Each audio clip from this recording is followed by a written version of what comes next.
right, so item banks and question banks in Canvas. The terms are pretty much synonymous with each other. We're going to start with item banks because if you know item banks, question banks pretty much falls into place. So in Canvas, in your Canvas course, we're going to start with the item banks over here in navigation. If you don't see it here, then you need to turn it on by going to settings, navigation, and select item banks to turn it on.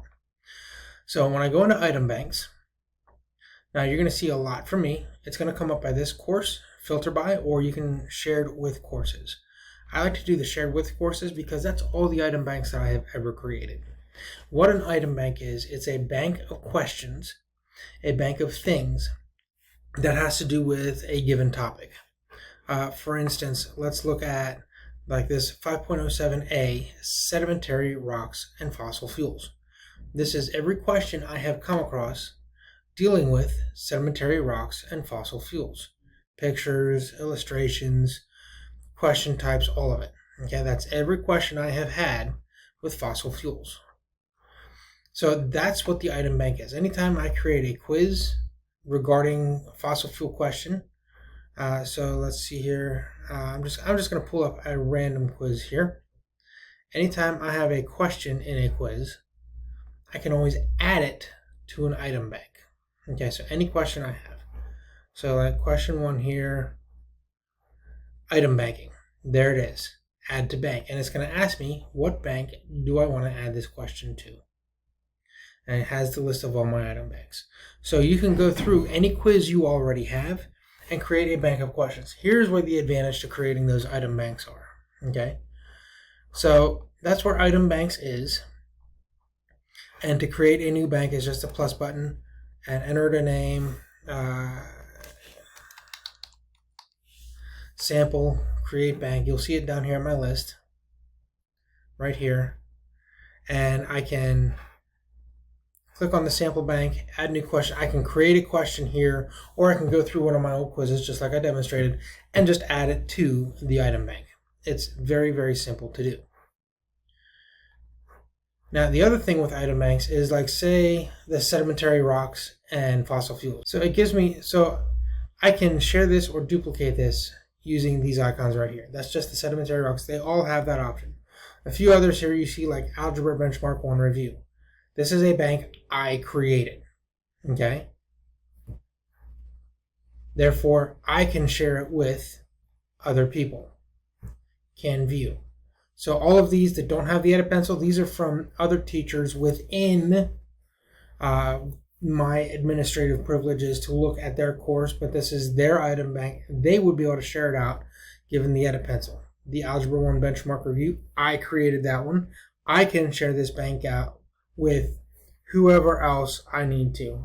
So for example, if I wanted to share this bank out with Raquel Hill, teacher in Pearland, I could just click on that, add her, and that's that. It's done. If I need to share it with a course, I can type in the course ID or the teacher's name or whatever. The five digits up here, like mine is 80297. I would type that in here, and it would come up. I could share it with another course. So you can. There's many options. If you create banks, you can share them out. It's very easy to do. Now, when you're creating a quiz, all right. So let me back out here.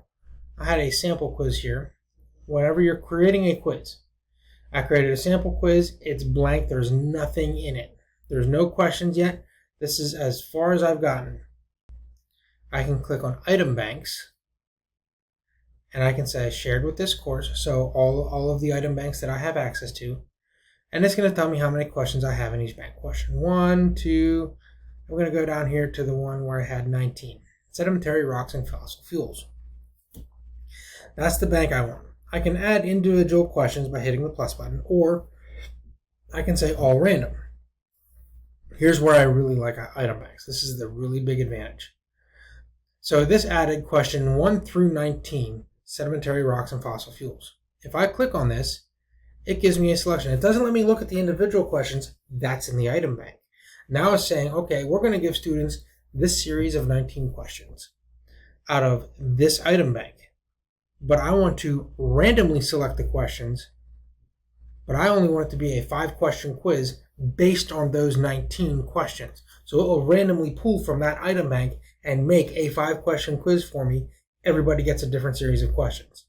Then I can say, okay, each one's worth 20 points each, and done. Now my quiz is done because I've already had the item bank and I've got a 5-question randomized quiz to give to students. That's the advantage of item banks. So I strongly encourage you, as you create quizzes, go ahead and hit that plus item banks button at the bottom of each question and create yourself a TEKS 5.07a or TEKS 6.23b or whatever the TEK might be. Create yourself a set of item banks based on those TEKs. Then you can give very directed quizzes that can be done with mastery paths based on a specific TEK that you're focusing on with students. Okay? So that's my spiel on item banks. Very handy tool. If you haven't discovered it yet, please go mess with it. It is awesome and fantastic use in education.